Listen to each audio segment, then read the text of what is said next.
You can make Christmas Day a day of service this year by joining hundreds of volunteers who celebrate the holiday by serving our neighbors in need.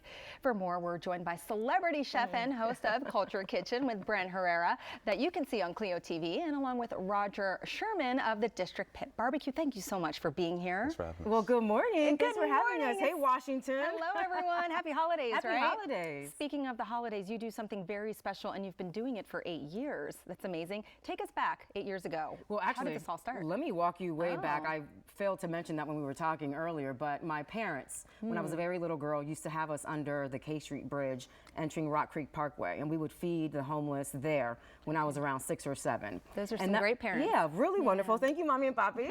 And then in 2015 or so, my siblings and I decided to go back out to the streets, mostly to show the kids in my family. I have a whole bunch of nephews and nieces, and we wanted to teach them that Christmas is about giving. Yeah. And the gifts are great and it's wonderful, but it's really about the spirit of service. And so we took all of our nephews and nieces to DC downtown, and we fed them and we gave them coats, and the kids wrote beautiful handwritten letters to them, just kind of inspiring them to feel the love that we do at home.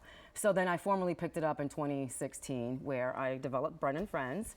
And it's my awesome friends, my family, all of my siblings, my parents come out, and we hit the streets on Christmas morning when it's very cold, you know, when people want to be at home with their families. We're out there serving the community. That's wonderful. Now, logistically, how does this work? Because I imagine you have a lot of volunteers. How does that all work? So I normally kick off the efforts in early November, right before Thanksgiving, and people just kind of find out through word of mouth. I also have a really great group of friends. My makeup artist behind the scenes will be joining us this year, Ruben. Obviously friends like Roger with District Pit, but just word of mouth. And logistically, my volunteers only come in on the 23rd and the 25th, which is obviously the really big process. Beforehand, it's just a lot of I have a driver, I have a logistics purchaser, so people that really pour into the program. And we have a great church in Arlington Memorial Baptist Church, that donates the space.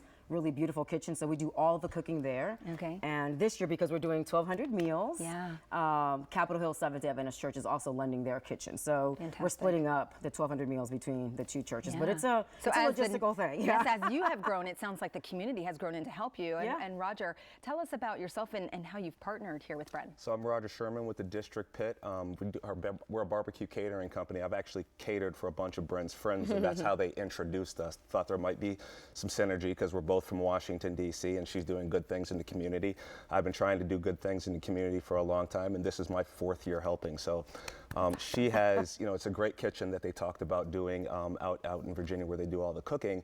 Everybody cooks there except me, because I'm doing barbecue, so I'm out in some cold parking lot by myself over the middle of the night while everybody else is inside having a good time and fellowshipping. But it's kind of fun, because when I bring all the stuff in at the very end of it, I get to meet with all the staff and all the other cooks, and it's a good opportunity. Got it. And he brings me yummy food. And I do bring the best food that I can bring for her. Got it.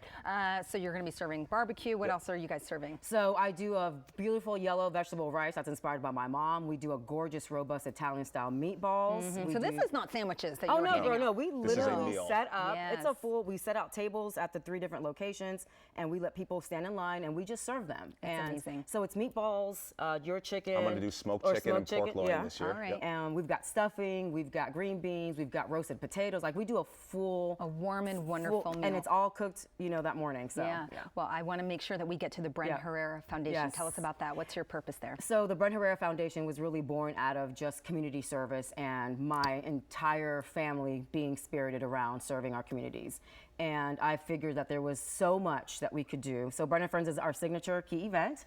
So with the Bren Herrera Foundation, which I'm super excited to have finally formed, we'll be developing more programming in 2024 and beyond. My next program, hoping to be able to launch at the end of Q1, is a 6 to 8 week cooking intensive for the community. Free, obviously, where we want to teach life skills, particularly to maybe single mothers or fathers that need some help at home with how to feed their families. Wonderful. So really excited about that. So stay tuned. But all right, you can find all that information online. And she is always doing things for the community. Thank you both so very much for being here. Thank you for having us. Appreciate for more information on how you can help, you can head to thehouseofbren.com. Please do so.